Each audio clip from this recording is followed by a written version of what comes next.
Welcome back to Boss Up. I'm Nicole Jones, and on this show, we talk about how to start, grow, and sustain your business. I'm glad you're back here today because I have a very special guest. And if you are the creative type, you're going to want to stick around because I have with me Melissa Mitchell, who is the creator of ABL Creations. Melissa, welcome. Thank you for having me. I could literally go down an entire list of amazing things that you have done in the art space. You are a self-taught artist. Yes. You're an entrepreneur. You're an author, an inspirational leader. Yes. I mean, and the list goes on. For sure. Can you tell us a little bit more about who you are and what you serve in the community? Goodness, it's always hard to get it down to an elevator pitch, but I am born and raised in Miami, Florida. I've been in Atlanta for officially 15 years, self-taught, all that good stuff. And so I got my official start in 2014 during that infamous snowstorm here in Atlanta. Oh my gosh, yes. Snowmageddon. Yes, and so my 8-year anniversary is coming up on Valentine's Day, and I'll never forget. It was like, what am I going to do with my life? It was like, just looking outside. You couldn't leave the house. It was so crazy. And I was walking from the garage because I couldn't leave the garage. So I was walking by, had a box of paint and some old wood. I was like, oh, I could do arts and crafts, just jokingly saying that. And so I bring it upstairs. I start randomly sketching and doodling because I had no art background. It was just like one of those things where you used to be in meetings and you just start your mind drifts off. Yeah. And I started just doing that on wood. And I was like, wow, I wonder if I could paint inside of these lines. And so I started doing that and I chronicled it on social media. And people were like, bro, I buy that. I was like, this? I was like, I guess. So I didn't even know I could start selling the stuff. And so it was the way that it started to make me feel and the way that I was able to interact with people just about my story and about, mental health and just about grief and all those different things. And so art became my platform, but my own personal outlet. And so it grew from, something to pass the time to now a full burgeoning career. So it was definitely something that I always say that was a beautiful mistake. I love that. I love that. Yes. A beautiful mistake Yes. through art. Yes. And you're like, yes. People actually want to buy this? I have commission pieces Yeah. now? How Yeah. does that work during Snowmageddon? That Right. is so fascinating. Yes. So what were you doing in between that time? You're here in Georgia, you found your artistry. What was it like during that time? So I actually moved to Atlanta to do some nonprofit work. And so once that grant ended, I was like, okay, what's next? And so I have a master's in public management. And so I really have a passion for community and, public health. And so I started working for a government agency and working in IT. And I was like, what am I doing in here? I said, well, they hiring, I'll figure it out. And so I took on the career the same year that I started painting. And so it was so funny that I felt like I was living, you see Superman put on his suit to go to work and then he took it off and put on his cape. I was literally living that life. I would go into work, fix everybody's computer, figure out all these things as an analyst, and then come home and put on my scrubs and start painting. And so I worked in IT for up until January of last year. I finally took the leap of faith and quit. Congratulations. Thank you. So thank you. And so I leaped into the unknown, and it's been a beautiful leap. Just a year ago, I didn't know what would happen next. I had savings, but I didn't have a plan per se. Mm-hmm. And so being able to take control of my life and just saying, this is who I am, this is what I want to do, it's been so liberating, but also I didn't know that I was almost like I'm an artistic Harriet Tubman because I'm showing people the way. And so I envision myself saying, girl, it's okay, it's safe. You can follow your dreams too. We'll be fine. Yes. And so bringing people along the way and showing them that you too can follow your dreams. You can have what you want, you can do what you want, and God will provide. I think a lot of times people think that, being an entrepreneur or creative is a dead-end road, or, you're not going to make no money. But I saw more money last year in my year of faith than I have in my entire life in 1 year. Oh, that's tweetable. Oh, yes. That Yes. is tweetable. Yes. I love that. Yes. So that kind of debunks this whole myth of the starving artist concept. Oh, girl. Like, there's no Yeah. income or profitability in that No. particular space. And really, you were serving as like a creative engineer because you were working course. as an artist and in the IT space. Girl, like, I bridging did that not gap. expect Yeah, that that's gap a to look. I was talking to a friend yesterday. I said that I was so actively using my left and right brain that I made Wow. both sides stronger. Like I would be this super analytical person, but then, I get to rip all of that off and now be an artist. But I had to use the analytical side to figure out how much paint to get. If I'm doing a mural, how many days it would take or how much I should charge, or understanding my time is worth this. And so learning how to delegate, learning how to put together my own website. So it's been so much that I've had to learn on my own, but because I had that full-time job, of course I had a financial cushion, but I also had a lot of skill sets like customer service, Yes. customer management, Troubleshooting. doing things getting things, being adaptable. I think, learning as a business owner, you have to be able to say, hey, I don't know how to do this, I know how to do it. It's being honest with yourself. So the level of transparency that I have had to exhibit in my on my journey that's been the biggest thing. Like, look, I don't know what I'm doing. I need some help. Yeah. And being open to saying that. I love the word that you just used, being adaptable. Yes. That adaptability, especially or if you are the bosses that are watching the show, kind of in that space where Yes. you're balancing the best of both worlds. Right. You have your 9 to 5, you have your creative outlet or your service that you're trying to provide outside of that as your additional stream of income. Mm-hmm. But you also have to learn, how can I apply a lot of that knowledge that I'm using in my company Right. that's paying me to leverage in the company that I want to ultimately do full time. Right. And you have to learn how to adapt between both of those worlds and Yeah. what fits for you. Mm-hmm. You may not like where you're currently at, And that's okay. but figure it out in Yeah. terms of what are some of these resources and tools that I could leverage for my own business. And it sounds like that's exactly what you did. So it's interesting when everything happened with George Floyd, which was tragic to watch on TV. It was several different wake-up calls, not only for me but for businesses, to really realize the disparate treatment of people of color, but also how many people I had additional hurdles to climb over, being Black, being a woman, being short, being in Atlanta, all the things that you can think of that served as barriers. But that was in 2020 was my year. I said, I cannot allow life to pass me by. And I don't want to give my best years to a company where I could be pouring it into myself. And so that was when I decided to take the leap. And then at the same time, companies started having this guilt where they wanted to do more for Black creatives. And so be an ally, speaking of, resources, there were so many opportunities for Black creatives. And, and even still, companies are still really opening up avenues to really help creatives. And so it was perfect timing for me to take the leap because I leaped right into several grants. I leaped right into a lot of opportunities. And so you really have to be positioned to get those opportunities. You can't just say, I'm gonna quit my job and I'm gonna apply for a grant. But it was 7 years in the making to be prepared for that moment. And so it was absolutely alignment for me to make the leap. And then also, as I was doing that, I was caught by global opportunities to have conversations with other creatives that aren't of color, talking about things that were sensitive, but they had to, if you don't know about Black people, you got to ask a Black person. Yeah. So being that person that was able to speak for my race, for my sex, for my, everything. Your height. Everything. I was able to be a representative. When I leave the house, I'm the AKA, I'm the Florida A&M graduate, I'm the oldest of Mike and Sharon. I have all of these hyphens, but being able to represent yourself. So every time you show up as a businesswoman, you're bringing all these other hyphens with you as well. And so it was challenging at first just to say, what's my plan? What am I going to do? But when you start just Googling and using your resources at your fingertips, there is no excuse not to be successful.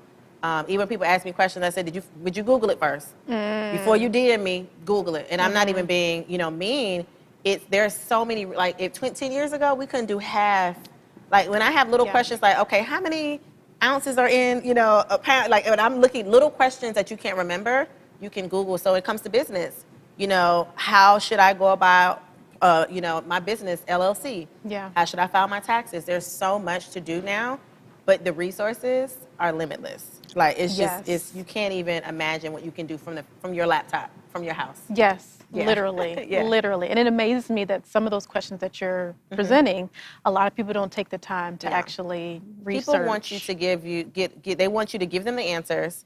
They want you to give your exact blueprint, and they don't want to And do then the don't work. follow There's a saying I always say, I can give you the entire recipe, but your sauce will not taste the same because the difference maker is me.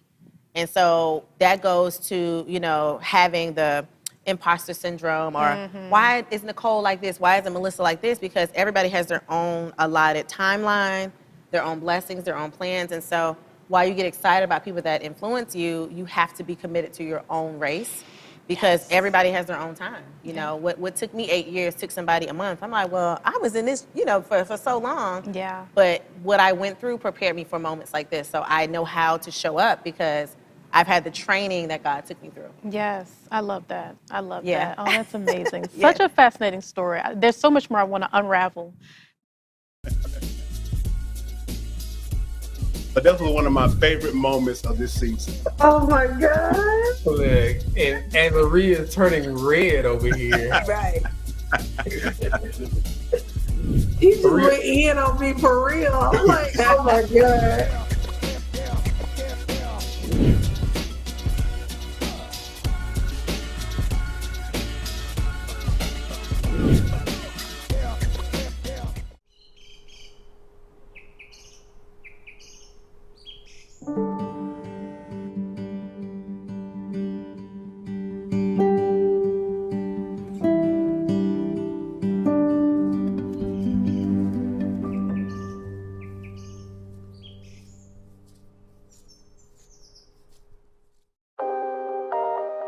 How do you decide what is a priority at the moment versus something that you can complete at a later date? What feels right in the moment?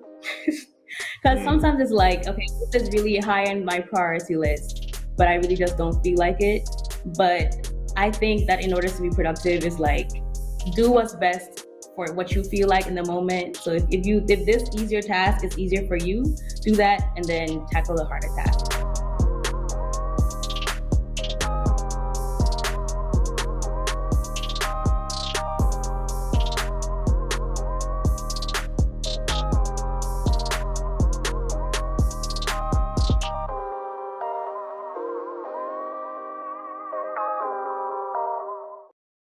In terms of being able to leverage the resources we talked about, Googling, doing your own research, because there is benefit in doing so. You begin to learn different things. You begin to unearth things that you no longer used to research, like how many ounces are in a pound and all that stuff. But in terms of other resources, let's say like a business coach or a life coach or things of that nature, or a financial coach, are those some of the steps that you took to get to where you're at the point where like, okay, now I can submit for a grant. Now I can speak to other corporations about, what's happening in the Black community. Like, did you have some of those steps before you got to the grant honestly, level? I did not. No. What's so unique about my story, I come from a home of 2 pastors. So I have been chiseled for opportunities like this. So I can speak well. I know how to get my thoughts into 30 seconds or 30 minutes. And so, like I talked about, my entire life has trained me for this moment. And so I think that I was just ready for when the calls came. And in terms of, and I have a public relations background, I've written grants. Oh, yes. I've written proposals. So it was almost that, and it's hard for me to delegate because I know how to do so much. Yeah. And I'm not a person that often, raises my hand. I'm like, I can figure this out, So when it comes to like the bulk of work, like, okay, I need to call a team in, I'll do that. But like some of this intellectual stuff, it's like, girl, I can figure this out. By the time you pay somebody to help you figure it out, you've already missed the deadline. And so, as I grow, of course, I probably will have to eventually get a manager that goes out and gets things. But I have just been a magnet for opportunities. And I don't say that lightly. It has been, I'm getting emails now from a company that say, hey, we've been watching you. Wow. Or somebody said, I need you specifically, where I skip the line and go all the way to the opportunity versus having to apply or those different things. And so I just think that when it's your time, you break all the rules. I have on my phone, my screensaver says, I am the exception to every rule. So if the rule is nobody over 5'2" is getting in there, I'm gonna just go to line. Let me just see. And so I ended up, just finding my way in. But I walk tall with that affirmation. And if I don't get in, it's not my time. It's not my placement. But I do believe that it's always my time. And so because I keep that in the back of my head, I don't allow no's to discourage me. I'm like, well, this wasn't my opportunity. Just move on. You know, I'll be fine. And so just staying focused on what I believe is for me. Yes. I can't worry about what isn't. Yes, I love that. Yes. I want to sit on that for a little bit because as people are thinking about, okay, I'm hearing her story, I am also creative, or I'm also a creative and the creative engineer as well. I'm using my left and right brain. Some of the things that she's saying to me sits with me, like it resonates with me. However, I don't think I have that level of power that she's speaking from. Like she's owning her power in terms of she was already aligned for this.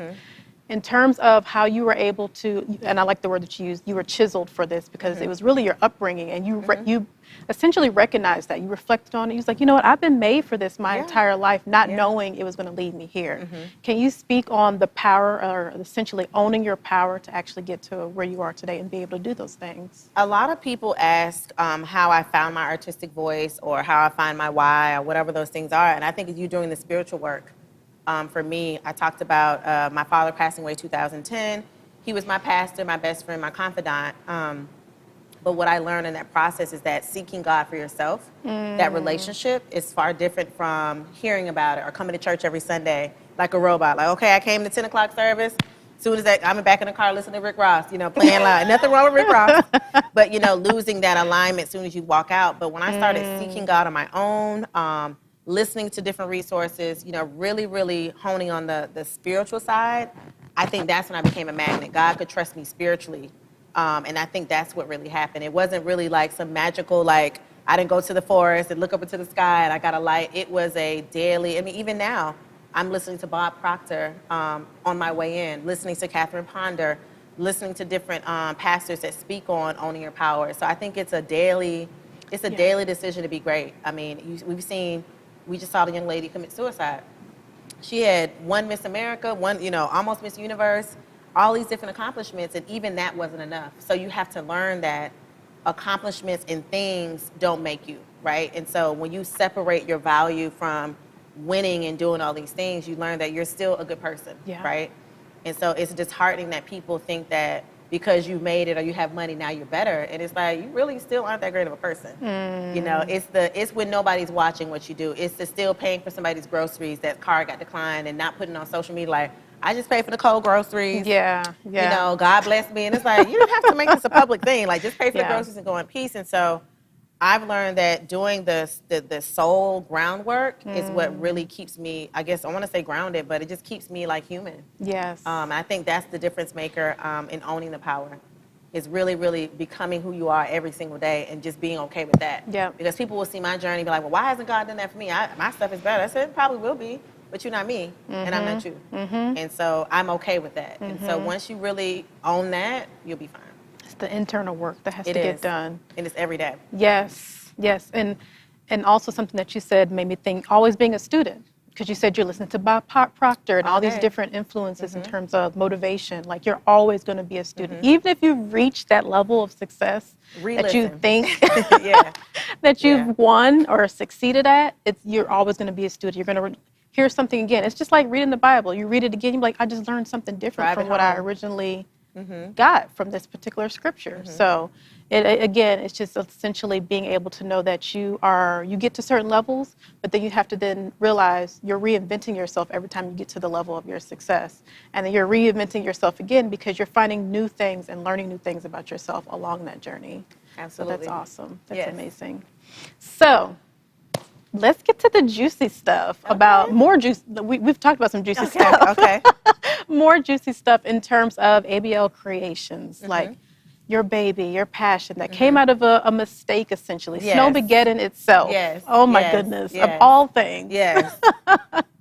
What's some of the amazing things that you've done so far? I every time I apply for, you know, funding or something big, I have to like list out what makes, you know, what was like the aha moment or what made my moment, made me know. A few of them are when Lupita Nyong'o wore my head wrap in Vogue magazine. I think about winning a Ford Explorer free of charge on stage against some of the biggest brands at the moment. having an opportunity to have a Spanx bra Yes. sold all over the world and still one of the #1 sellers. And then, you know, recently my Foot Locker collection and being on a billboard in Times Square. And then even more recent, just winning a project with Shopify and Afropunk. And so, you know, looking at all of these opportunities, I'm like, you know, I used to say, why me? And then I had to start saying, why not, right? Why not me? Wow.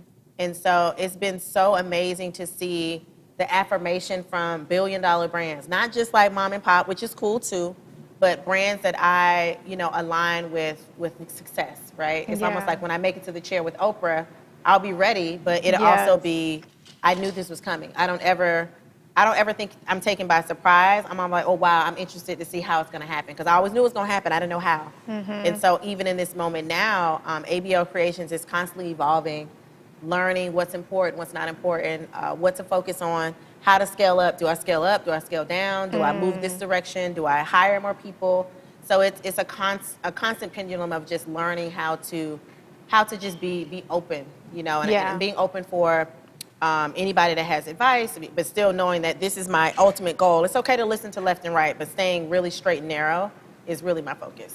That's amazing. That's amazing. And then you just name dropped some. And I said at the top of this show that there was like a list, a Santa Claus list full of amazing things that you've been able to be a part of, which is such a blessing Truly. in terms of like that level of notoriety, that level of people noticing your work and appreciating it at that level. Yes. And something that we spoke to a little bit earlier in terms of just imposter syndrome, being, you know, not necessarily allowing that to stop you in your tracks. And that comes again from what we discussed earlier. You were chiseled for this. You were basically grew up in terms of being prepared for things like this. Now it's just a matter of following that trajectory based on the creation or the business that you have today. Yes.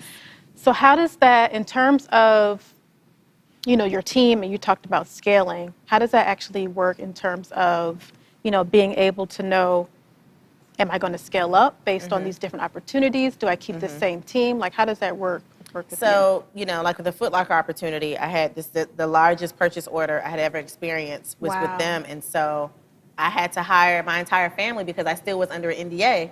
So I couldn't tell everybody, ooh, come to the headquarters and help me do this. And so I decided then that I would hire within. And so I hired my mom as my HR manager, which means make sure my sister do what we give them to do. One of my good girlfriends from college, she happened to be an inventory specialist. And she had just, you know, ended her assignment. And she's like, well, I'll come help. I was like, you'll help? She said, girl, I do this all the time. So I gave her a pile of clothes. And she was done in minutes. I was like, well, let me get another one over here. Right. So we were able to literally, I was able to touch every piece of clothing that ended up all over the world right out of my house. And so that let me know that I'm capable of more, that opportunities will come. But when you say scale up, be ready to be up all night, be ready to, you know, to peel back some layers. I mean, I wasn't even getting my hair done. I was so focused that I was like, I've got to make this happen. And so every night I would walk by the inventory and I said, God, you have truly poured the prayer Jabez over my life. You know, bless me indeed, enlarge my territory. And so as I saw my business grow, I literally saw it grow from my home. And so scaling up to me is scaling up your capacity to do the work. A lot of people say, oh, you should scale up, you should be sold in store. But when you say selling in stores and retail, that is nothing to sneeze at. That is, I mean, you're buying SKU numbers. And every size has its own SKU. Like I got down to the nitty gritty. I was like, so now I'm in the store, I'm picking up people's, I said, now you don't know what they went through to get this here. I'm designing, you know, the hang tags. I'm designing the price, the scan code. So I got down to the bones of business. And so learning how to delegate when necessary, but also to committing to learn the whole process. Yeah. Because for me, I wanted to learn every part of the process. So when I hand it over, I can say I understand how to do business in a very intrinsic way. And so thinking about my mom being able to be a part of that, and you know, my dad having the background of apparel design and him passing away, not being able to see this dream come to life, I felt like I was doing this not just for me, but for a lot of people that weren't able to do it. And so that's what's so exciting about seeing all of this happen in real time. That's amazing. I love that. Yeah. I love that. And the fact that you've been able to see this and have a greater appreciation for all of this in a whole new light. Now you're like, you say in retail stores, looking at other people's SKUs and like, oh, that was not something to sneeze at. It makes you so aware. It makes you really aware of what should and should be done, more ideas. I'm looking at colors differently, like, oh, this is pink, this is red. Even today, seeing how things flow and just being in total alignment with yourself, and then everything around you starts like meshing. The same. Yes, yes. Well, Melissa, we talked about a lot. Yes. There's so many more questions I want to Yes. ask you. So we're going to stay tuned. You guys hang around with us. We'll have more information coming for you from Melissa. I want to talk more about collaborations Yes. and being able to get grants and Yes. all those amazing things. Yes. So you guys stick around. Thank you for watching Boss Up, and we'll see you next time.